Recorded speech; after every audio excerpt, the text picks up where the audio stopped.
কাউসি বাজারের পথে আমরা ছোট রাস্তা মোটামুটি চলে আসছি। এখন হলো মোটামুটি হ্যাঁ প্রায় লোকই পরিচিত। এদিকে আসছে মধ্যে আগে না ও আচ্ছা আচ্ছা হ্যাঁ হ্যাঁ হ্যাঁ আমার কিন্তু ইশারা দিচ্ছে হ্যাঁ ওই যে সিগারেটের মধ্যে কই যাই ভালো হয়েছে রাস্তা ভালো হলে আস্তে আস্তে মনে করেন যে প্রচুর লোকজন আসা যাওয়া করে যোগাযোগ অবস্থা নয়তো এই রাস্তাটা এই সময়ের মধ্যে হ্যাঁ একটু যাইছি বেশি মাছ ছিল হ্যাঁ কাঁচা ছিল হ্যাঁ হ্যাঁ সেই সময় নিম্নে 3 ঘন্টা সময় রাখতো ঠিক আছে না আসতেই আমরা তাই পড়ছি মানে আধা ঘন্টাও লাগে না আধা ঘন্টা লাগে আধা ঘন্টা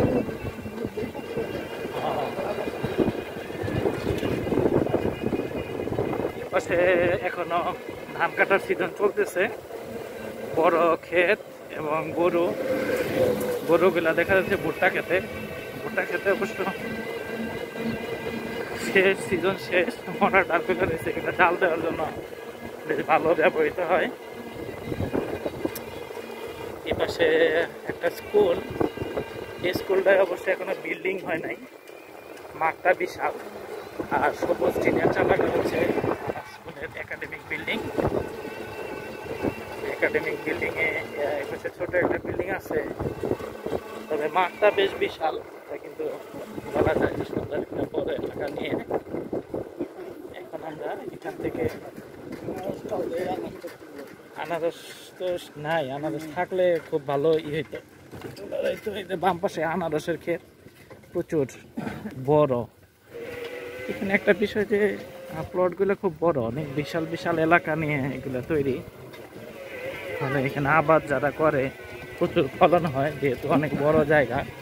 আমরা এখানে একটা মাটির রাস্তায় চলে আসছি, পাকা রাস্তা শেষ, ভিতরের দিকে খামারগুলি মাটির রাস্তা ধরেই যেতে হয়।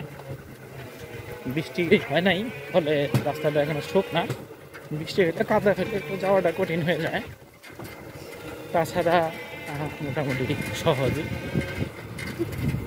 এখানে মূলত আপনারা দেখতেই পাচ্ছেন আনারস বাগান আর তাছাড়া আছে কলা বাগান,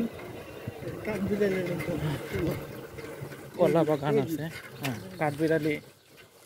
আচ্ছা দেখো ওটা তোলা যাবো না, কাঠবিড়ালি খুব দৌড়াদৌড়ি করে আর কি। হ্যাঁ হ্যাঁ আমরা মোটামুটি চলে আসছি এরিয়ার কাছাকাছি। সবাই ভালো থাকবেন, সুস্থ থাকবেন, আল্লাহ হাফেজ। পরবর্তীতে আবার দেখা হবে। আসসালামু আলাইকুম।